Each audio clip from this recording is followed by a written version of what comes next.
नमस्कार विद्यार्थी मित्रांनो, आजच्या व्हिडिओमध्ये आपण प्रॉफिट अँड लॉस म्हणजेच नफा तोटा या घटकाचा अभ्यास करणार आहोत।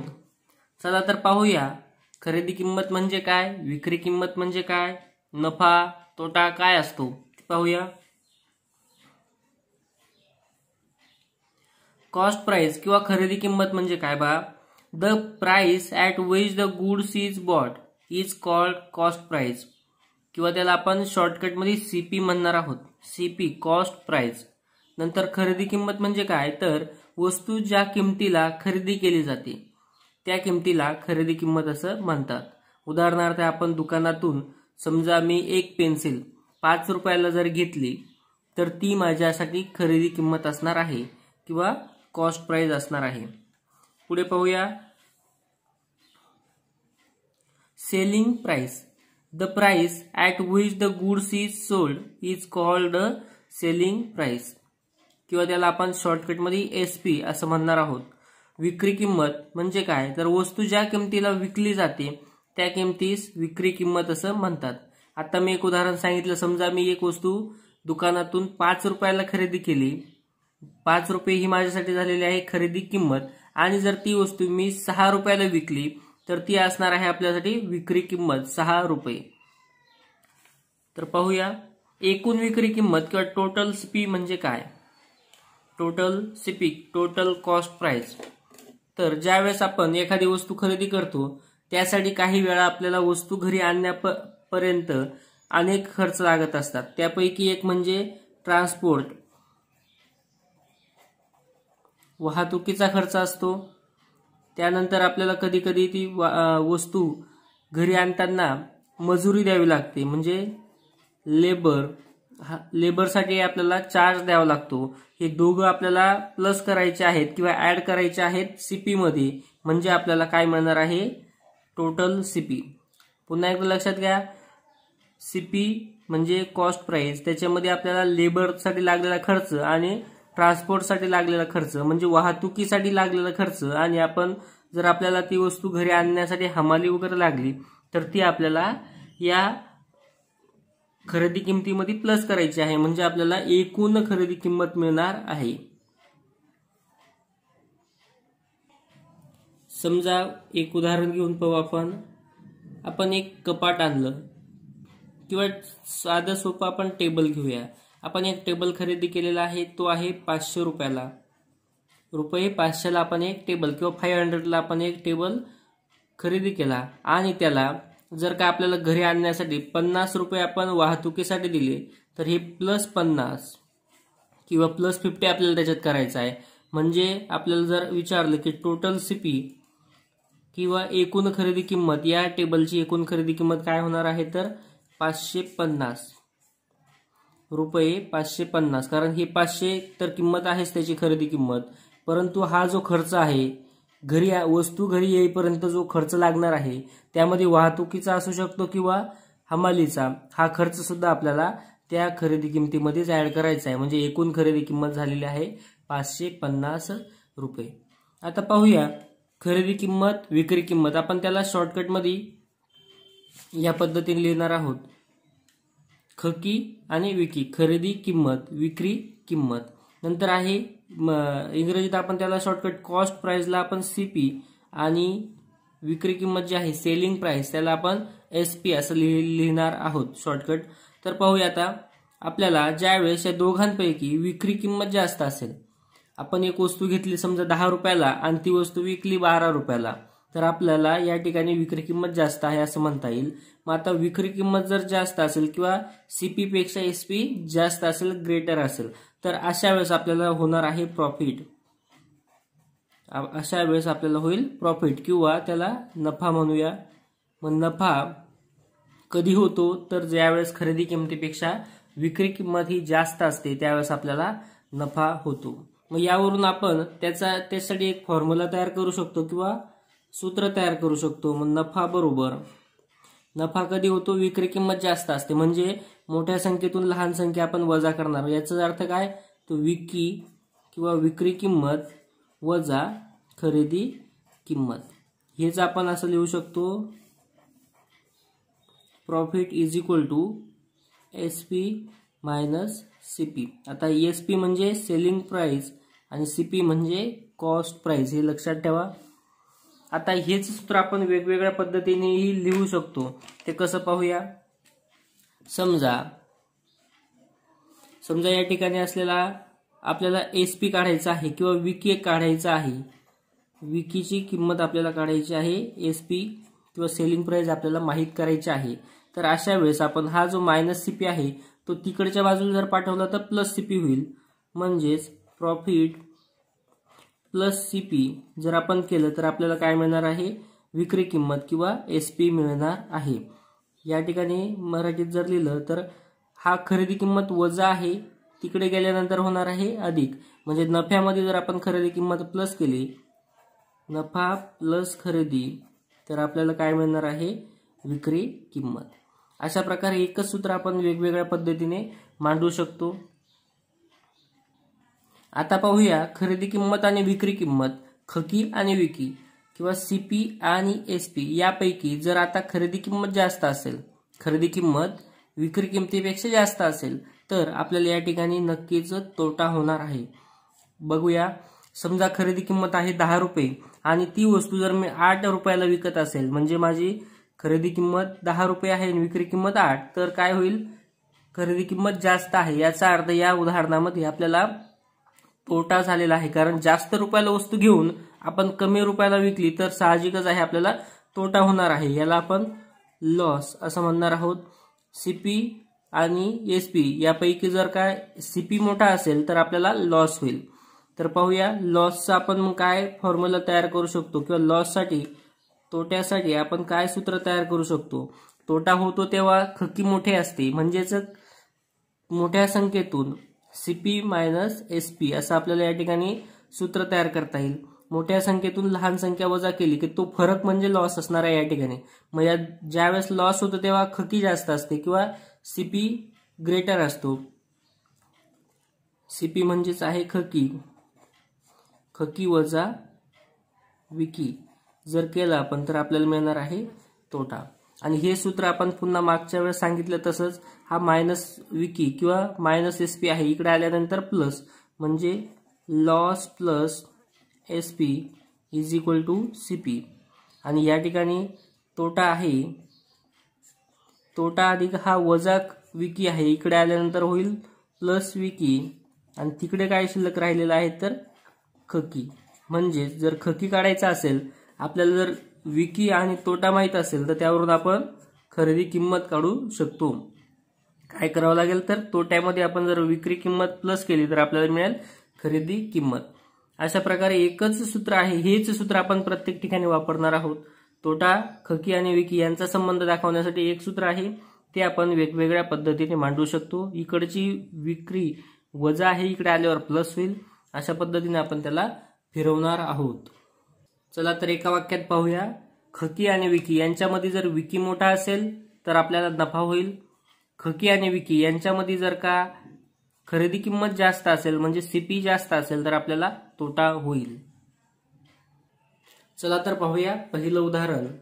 An article bought for ₹4,963 is sold for ₹5,354. What is the profit or loss in this transaction? 4,963 रुपयाला एक वस्तू खरेदी केली आणि 5,354 रुपयाला विकली, तर या व्यवहारात किती नफा किंवा तोटा झालेला आहे. आपण आधी पाहूया आपल्याला दिलेल्या गोष्टी. कॉस्ट प्राइस, सेलिंग प्राइस किंवा आपण खकी आणि विकी या पद्धतीने लिहून घेतो. खरेदी किंमत, ज्या किमतीला आपण वस्तू विकत घेतो ती किंमत म्हणजे आपली असणार आहे खरेदी किंमत किंवा CP, कॉस्ट प्राइस 4,963 रुपये. नंतर आपल्याला SP किंवा सेलिंग प्राइस दिलेली आहे 5,354. विक्री किंमत माहित आहे, खरेदी किंमत माहित आहे. या संदर्भात आपण एक विधान पाहिलं, दोघांपैकी कोण जास्त आहे, तर या ठिकाणी विक्री किंमत जास्त आहे. आणि विक्री किंमत जेव्हा जास्त असते त्यावेळेस आपल्याला नफा होतो किंवा प्रॉफिट होतो. म्हणून आपल्याला यामध्ये विचारला पहिला क्वेश्चन नफा की तोटा, तर आपल्याला लक्षात आलेला आहे नफा होतो. आता नफ्यासाठी आपण एक फॉर्म्युला लिहिलेला आहे. नफा म्हणजे काय, जो जास्त असेल या दोघांपैकी विक्री जास्त आहे, म्हणून नफ्याच्या वेळेस विक्री जास्त असते, विकी वजा खकी, किंवा त्याला लिहितो मी SP मायनस CP. तर करूया ही क्रिया केली तर आपल्याला काय मिळणार आहे, प्रॉफिट. पाहूया किती प्रॉफिट आहे मग. 5354 वजा 4963. ही क्रिया करूया म्हणजे आपल्याला प्रॉफिट मिळेल. 4 मधून 3 गेला तर 1, 5 मधून 6 जात नाही म्हणून 15 मधून 6 गेला 9, हातच्या परत 13 मधून 10 गेले 3, हातच्या परत 5 मधून 5 गेले तर 0. 391 रुपये, ₹391 काय झालेला आहे या ठिकाणी, प्रॉफिट किंवा नफा झालेला आहे. आपण दिलेल्या उदाहरणात सर्वप्रथम कोण जास्त, खरेदी किंमत की विक्री किंमत हे पाहायचं. जर विक्री किंमत जास्त असेल तर नफा झाला आणि खरेदी किंमत जास्त असेल तर तोटा झाला, असं आपण समजून त्यानुसार आता सोडवायला सुरुवात करणार आहोत. पुढचा प्रश्न पाहूया. अ स्टेशनर purchase 10 set of pencils, each containing 10 pencils. The cost of each set was ₹50. He sold each pencil for ₹6. What was his profit or loss in this transaction? दुकानदाराने 10 पेन्सिलींचा एक बॉक्स असे 10 बॉक्स प्रत्येकी ₹50 प्रमाणे खरेदी केले आणि प्रत्येक पेन्सिल ₹6 एक याप्रमाणे जर विकली तर या व्यवहारात झालेला नफा किंवा तोटा किती, असा आपल्याला प्रश्न विचारलेला आहे. कोणताही प्रश्न विचारला नफा तोटा या प्रकरणातील तर एका बाजूला आपण खकी किंवा त्याला म्हणतो कॉस्ट प्राइस आणि दुसऱ्या बाजूला विकी सेलिंग प्राइस, या पद्धतीने आपण लिहून घेतलं. आता खरेदी किंमत किती सांगितलेली आहे, 10 sets of pencil each containing 10 pencils. The cost of each set, एका सेटची जी व्हॅल्यू आहे किंवा कॉस्ट आहे ती आहे ₹50 आणि असे किती सेट आहेत तर 10. पुन्हा एकदा लक्षात घ्या, एका सेटची व्हॅल्यू ₹50 आणि असे 10 सेट आहेत, म्हणून त्याची जी टोटल CP होणार आहे किंवा एकूण खरेदी किंमत 5 1 5 आणि हे 2 शून्य जशीच्या तशी म्हणजे ₹500 असं आपण म्हणू शकतो. हे 10 सेट आहेत, प्रत्येक सेट ₹50 तर 10 गुणिले 50 बरोबर 500 ही झाली खरेदी किंमत. आता विक्री किंमत काढताना आपल्याला पाहायचं आहे की ही सोल्ड ईच पेन्सिल फॉर ₹6. ₹6 एक पेन्सिल विकली, परंतु किती पेन्सिल आहेत ते पाहायचंय. या ठिकाणी आपल्याला सांगितलं 10 बॉक्स आहेत आणि प्रत्येक बॉक्स मध्ये 10 पेन्सिल म्हणजे 10 10 100. टोटल पेन्सिल्स किती आहेत 100. म्हणून आपण या ठिकाणी 6 × 100 म्हणजे 600. आपल्याला खरेदी किंमत घेताना आपण बॉक्स प्रमाणे घेतलं तर 10 बॉक्स घेतले म्हणजे 10 गुणिले 10 बॉक्स, एक बॉक्स ₹50 तर झाले आपले ₹500. आणि विकताना आपण प्रत्येक पेन्सिल सुट्या पद्धतीने विकली तर ₹6 एक पेन्सिल विकली आणि एकूण पेन्सिल किती होते आपल्याकडे तर 10 बॉक्स होते 10 पेन्सिलींचे म्हणजे 10 गुणिले 10 बरोबर 100 पेन्सिल आपल्याकडे टोटल होत्या. तर 100 × 6 केलं तर 600 ही झाली आपली SP किंवा विक्री किंमत. आता खरेदी किंमत माहित आहे, विक्री किंमत माहित आहे, दोघांपैकी कोणती किंमत जास्त तर आपण म्हणूया विक्री किंमत जास्त आहे. आणि ज्यावेळेस विक्री किंमत किंवा SP ग्रेटर असेल त्यावेळेस काय होतो प्रॉफिट किंवा नफा. मग नफ्याचं सूत्र आपल्याला माहित आहे, विकी वजा खकी किंवा SP मायनस CP. आता यामध्ये आपण किंमत टाकूया म्हणजे आपल्याला उत्तर मिळेल. तोंडी सोडवण्यासारखे उदाहरणं आहेत परंतु आपण पाहूया तरी की विक्री किंमत आहे ₹600 मायनस खरेदी किंमत किंवा CP आहे 500. तर या ठिकाणी झालेला जो प्रॉफिट आहे तो आहे ₹100. या पूर्ण व्यवहारामध्ये झालेला नफा किंवा प्रॉफिट ₹100 आहे. Next question. Hari bought goods worth ₹50,000 and spent ₹700 on transport. If he sold the goods for 52,900, how much profit did he make? हरीने काही वस्तू 50,000 रुपयाला खरेदी केल्या.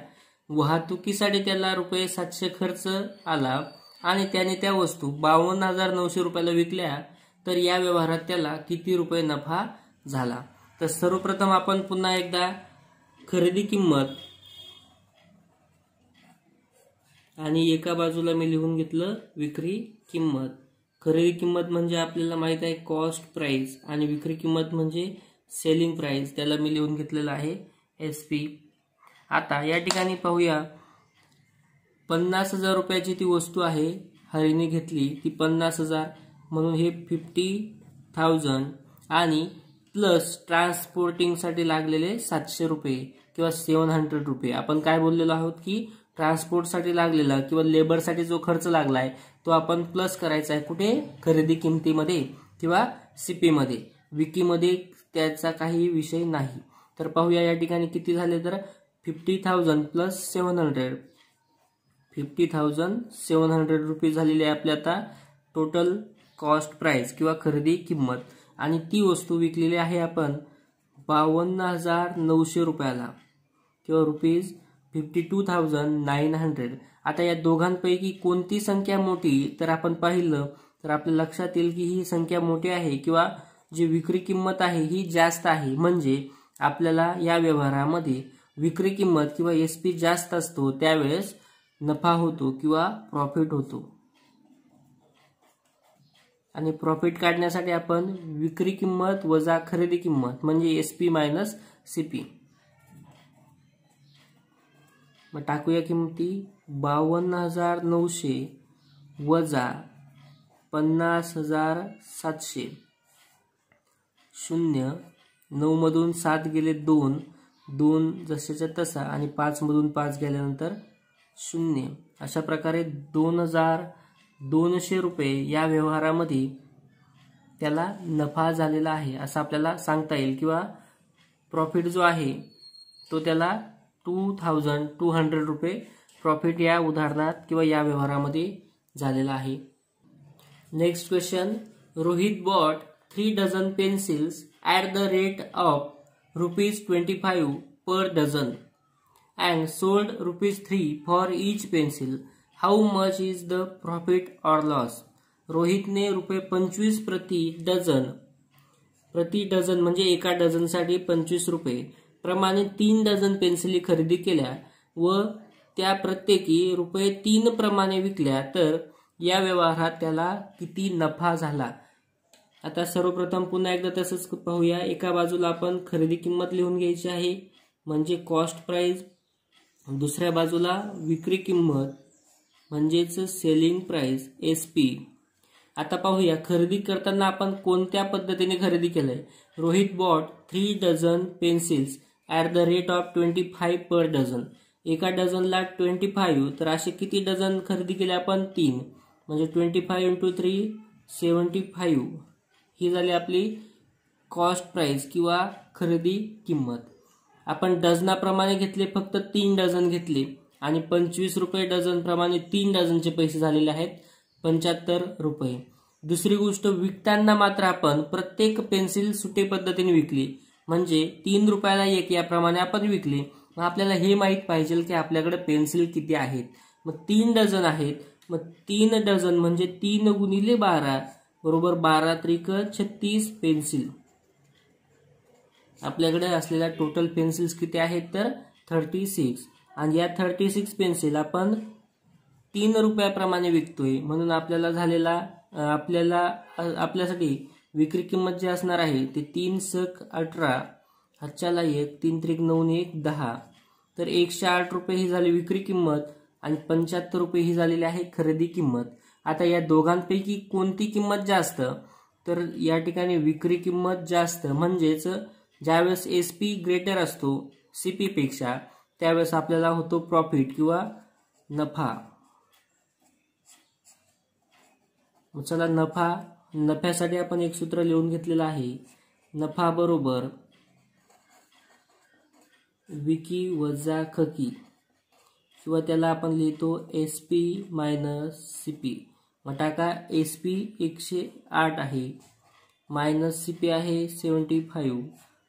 8 मधून 5 गेले तर 3, 10 मधून 7 गेले 3, 33 रुपये या ठिकाणी झालेला प्रॉफिट आहे 33 रुपीज, किंवा नफा जो आहे तो आहे 33 रुपये.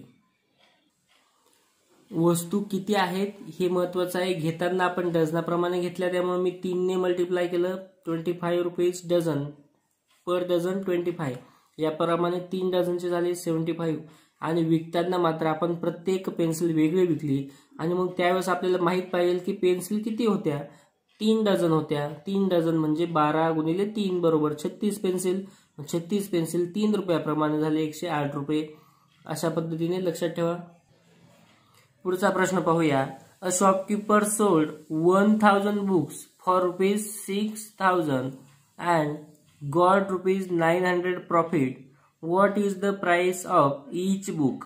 एका दुकानदाराने एकाच पुस्तकाच्या 1000 प्रती 6000 रुपयास विकल्या, तेव्हा त्याला ₹900 नफा झाला. तर प्रत्येक पुस्तकाची मूळ किंमत किती. मी या ठिकाणी पुन्हा एकदा खरेदी किंमत, विक्री किंमत आणि झालेला या ठिकाणी काय आहे तर प्रॉफिट किंवा नफा तो लिहून घेतो. म्हणजे कॉस्ट प्राइस, सेलिंग प्राइस आणि आपल्याला प्रॉफिट माहित आहे ते 3 घरं मी लिहून घेतले. आता प्रत्येकामध्ये किंमत टाकूया. किती रुपयामध्ये सोल्ड केलेला आहे किंवा विकलेला आहे तर 6000 ते लिहिले विक्रीच्या घरामध्ये. प्रॉफिट झालेला आहे 900 रुपीज. आता एक गोष्ट लक्षात ठेवायची, ज्यावेळेस प्रॉफिट होतो त्यावेळेस कोणती किंमत जास्त असणार आहे तर विक्री किंमत जास्त असणार आहे. मग विक्री किंमत जास्त आहे आणि जर मला 900 रुपये प्रॉफिट झालेला आहे तर याचा अर्थ जी खरेदी किंमत आहे ती किती असणार आहे 5100.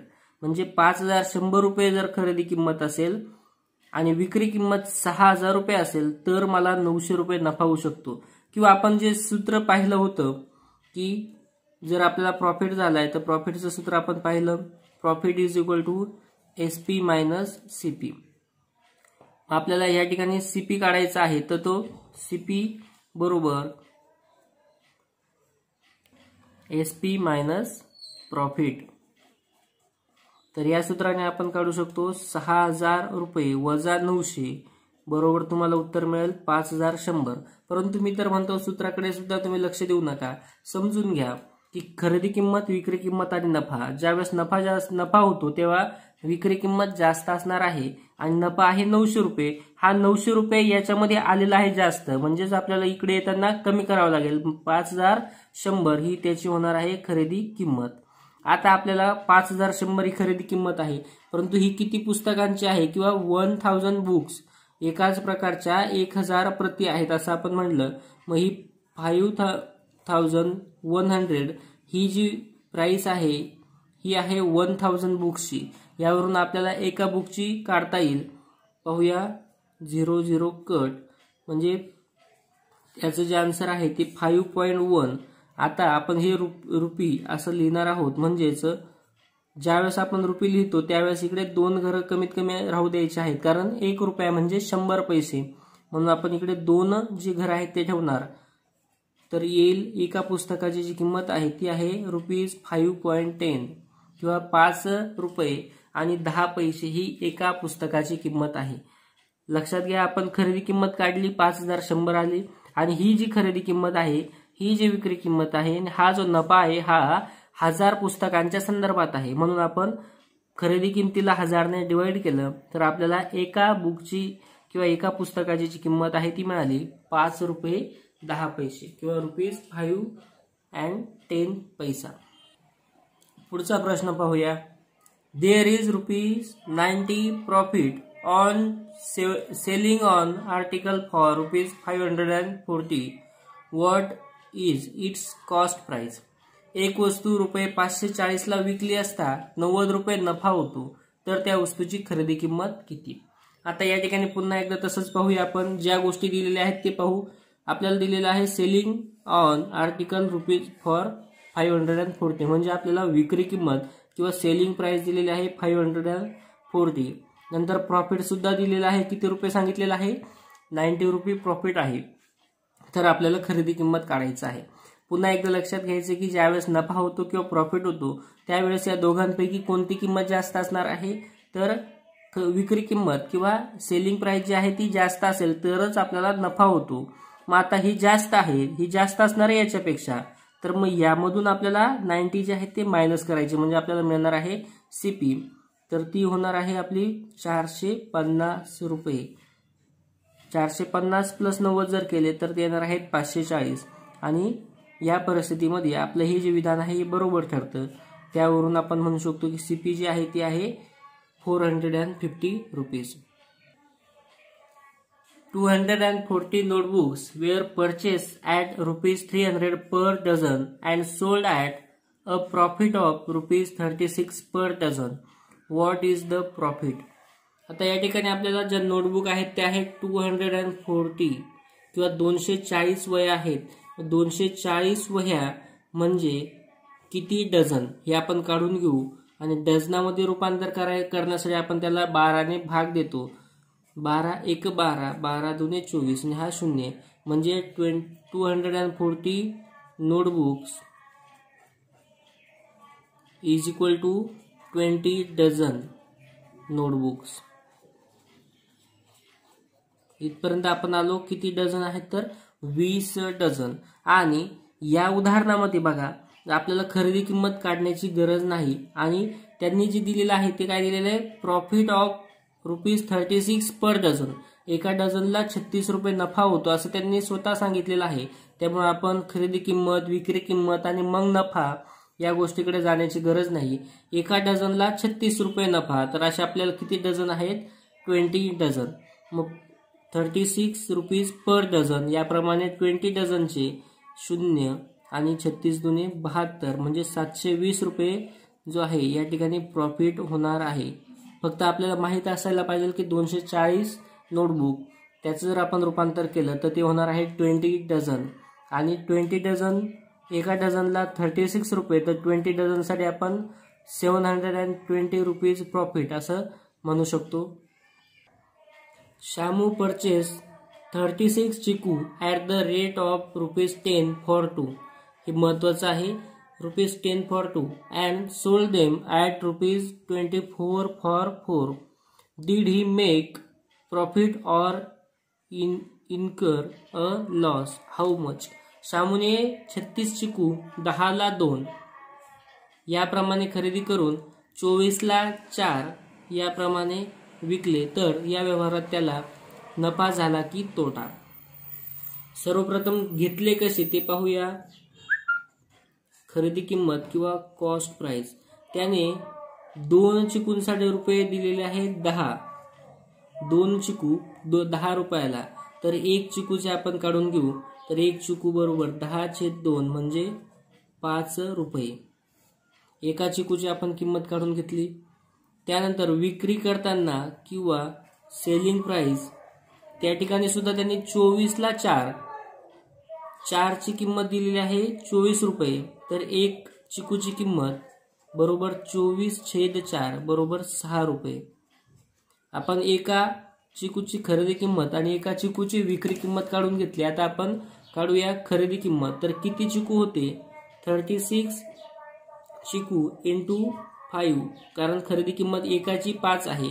5 30 आणि 5 त्रिक 15 आणि 3 18, 180 रुपये ही झाली आपली खरेदी किंमत किंवा कॉस्ट प्राइस. आणि आता विक्री किंमत काढूया. पुन्हा एकदा या ठिकाणी चिकू जे आहेत ते 36च असणार आहेत. जेवढे घेतले तेवढे विकतो.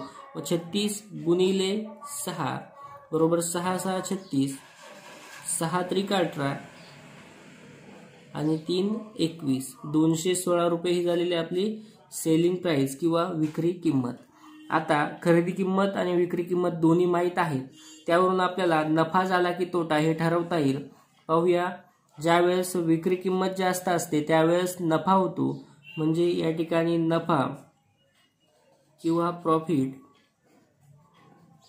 बरोबर किती तर 216 वजा 180, 11 मधून 8 गेले तर 3 0 म्हणजे 36 रुपये जो आहे तो या ठिकाणी प्रॉफिट झालेला आहे किंवा ₹36 इज अ प्रॉफिट. कन्फ्युजन करणारे प्रश्न असतात ज्यावेळेस आपल्याला 2 वस्तूंची किंमत माहित आहे त्यावरून एकाची सहज काढता येते आणि या ठिकाणी 4 वस्तूंची माहित आहे. 4 वस्तूंची 24 तर एका वस्तूची किती तर 6 रुपये. या ठिकाणी चिकू असू शकतात, पेन्सिल असेल, खोडरबर असेल, बऱ्याच गोष्टी असतील, जे काही असेल, परंतु एक वस्तू 2 वस्तू आपण 10 ला 2 याप्रमाणे दिल्या. याचाच अर्थ एक वस्तूची 5 रुपये आणि 24 ला 4 म्हणजे 4 वस्तूंची किंमत 24 तर एक वस्तूची 24/4 बरोबर 6 रुपये. एका वस्तूची खरेदी आणि विक्री किंमत माहित झाली. अशा आपण 36 वस्तू विकतोय. मग 36 गुणिले 5 180 रुपये ही झाली खरेदी किंमत आणि 36 गुणिले 6 ही झाली विक्री किंमत. आणि यावरून आपण प्रॉफिट सांगू शकतो. किंवा अजून एक सोपं करू शकता तुम्ही. एका वस्तूची खरेदी आणि एका वस्तूची विक्री माहित आहे त्यावरून एका वस्तूचा नफा किंवा एका वस्तूचा प्रॉफिट तुम्हाला माहित होईल. एका वस्तूचा प्रॉफिट आहे 1 रुपया. कसा तर खरेदी किंमत 5 आहे आणि विक्री किंमत 6 म्हणजे प्रॉफिट झाला 1 रुपया. एका वस्तूचा प्रॉफिट 1 रुपया. अशा किती वस्तू आपण विकलेल्या आहेत 36. 36 1 36 हा झाला तुमचा 36 वस्तूंचा प्रॉफिट. एका वस्तूच्या प्रॉफिटवरून आपण 36 वस्तूंचा प्रॉफिट सांगू शकतो. मागील उदाहरणात सुद्धा आपल्याला एका डझनचा नफा सांगितला होता त्यावरून आपण 20 डझनचा नफा काढला. अजून एक शेवटचं उदाहरण. On selling an article for ₹550 there is a loss of ₹50. If the same article sold for ₹700 what is the profit? एक वस्तू 550 ला विकली असता 50 रुपये तोटा होतो. तीच वस्तू ₹700 ला विकली असता किती नफा होईल. या ठिकाणी 2 कंडिशन आहेत. पहिल्या कंडिशन प्रमाणे जाऊया आपण. तर दिलेल्या गोष्टी पाहूया. खरेदी किंमत, विक्री किंमत आणि पहिल्या वाक्यामध्ये काय झालेलं आहे लॉस म्हणजे तोटा. तर तो लिहून घेतो मी. कॉस्ट प्राइस, सेलिंग प्राइस आणि लॉस. तर पहिल्या वाक्यानुसार 550 ला ती वस्तू विकली. On selling an article for ₹550. 550 ला विकल्यानंतर काय होतो तर ₹50 लॉस झालेला आहे. आता लक्षात घ्यायचं आहे लॉस जेव्हा होतो तेव्हा दोघांपैकी कोणती प्राइस जास्त असणार आहे. तर लॉस झाला याचा अर्थ ही जी आहे खरेदी किंमत जास्त असेल. मग किती जास्त असेल तर हा 550 आहे आणि हा 50 तर या ठिकाणी येणार आहे 600. त्यावेळेसच आपल्याला ₹50 लॉस होऊ शकतो कारण आपल्याला जी सेलिंग प्राइस आहे ती माहित आहे किंवा विक्री किंमत 550 आहे, तोटा 50 आहे. तोटा जर आपण यामध्ये प्लस केला तर ती मिळणार आहे खरेदी किंमत. आता दुसरं जे सेंटेन्स आहे त्याची सुरुवात होईल आणि याच्यातली काही माहिती आपल्याला तिकडे लागणार आहे. मी दुसऱ्या पेनाने लिहितो फक्त. याच ठिकाणी लिहूया किंवा या प्रॉफिट पाहूया. 600 रुपये आपल्याला मिळालेले आहे त्याची आता खरेदी किंमत किंवा कॉस्ट प्राइस. तर पुढे काय म्हणलेलं तीच वस्तू 700 रुपयाला विकली. तर विकली किती आता 700 रुपयाला. 600 रुपये आपल्याला मिळाली होती खरेदी किंमत किंवा कॉस्ट प्राइस मिळाली 600. सेलिंग प्राइस आता दुसऱ्या सेंटेन्सनुसार 700 आहे. आपल्याला हे दोन्ही किमती माहित आहे त्यावरून आपल्याला आता सांगता येईल की जर का सेलिंग प्राइस जास्त आहे याचा अर्थ या उदाहरणामध्ये प्रॉफिट झालेला आहे किंवा नफा झालेला आहे. मग किती नफा आहे तर 600 आणि 700 म्हणजेच ₹100 या ठिकाणी नफा झालेला आहे किंवा प्रॉफिट किती आहे तर ₹100 आहे. अशा प्रकारे आपण या व्हिडिओमध्ये नफा तोटा यांचे फक्त साधे किंवा साधारण व्हिडिओ पाहिले की ज्यामध्ये नफा किंवा तोटा विचारलेला आहे. या संदर्भातले शेकडा नफा शेकडा तोटा यांसारखे उदाहरणांसाठी आपण नवीन एक व्हिडिओ दिला जाईल. त्यामध्ये शेकडा नफा आणि शेकडा तोटा या संकल्पनांचाही अंतर्भाव असेल. थँक्यू. ज्यांनी अजूनही चॅनल सबस्क्राईब केलेलं नसेल त्यांनी प्लीज चॅनल सबस्क्राईब करा.